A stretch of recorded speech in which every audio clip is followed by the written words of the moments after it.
wangu wa zamani ambaye alifikiri mimi ni tasa, alinialika siku ya ubatizo mwanaye aliyezaliwa. Najua anataka kunicheka, lakini hayuko tayari kwa kile atakachokiona.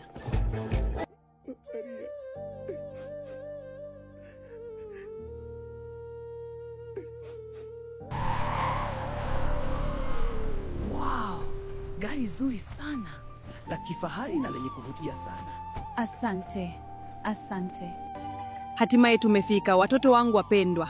Flora, umekuja na watoto, lakini imekuwaje? Ndiyo, Ochu, nimekuja kwenye ubatizo wa mwanao. Si hicho ndicho ulichotaka? Ndiyo, lakini si kwa namna hii. Unamaanisha nini kusema ndiyo, lakini si kwa namna hii? Kwa sababu hawa ni watoto wangu, Rama, Juma na Fatuma. Kumbe una watoto, hongera. Natumaini sasa umeona kile ambacho hukuweza kunipa. Mungu amenibariki pia. Habari za jioni, Flora. Kwa hiyo umekuja? Ndiyo, nimekuja. Hongere nyote wawili na mtoto mzuri wa kiume.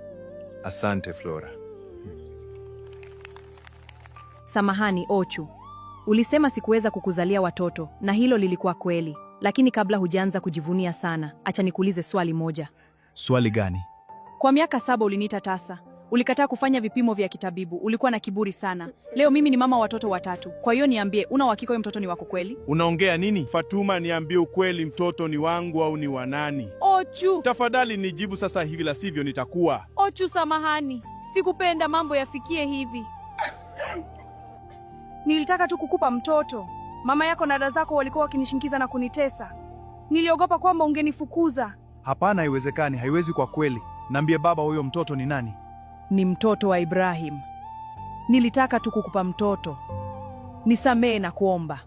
Hapana, haiwezekani, haiwezi kuwa kweli.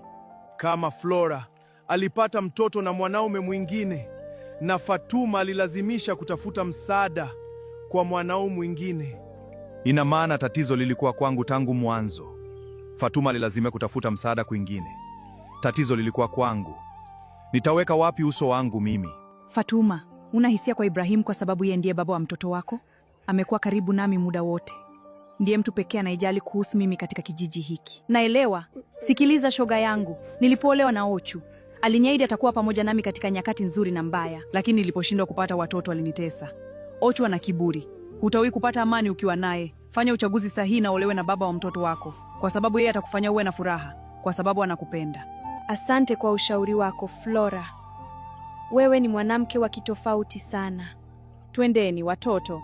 Nafikiri ni muda wa kurudi nyumbani. Sawa mama, tunaondoka sasa? Ndiyo mama. Kwaheri, safari ni salama.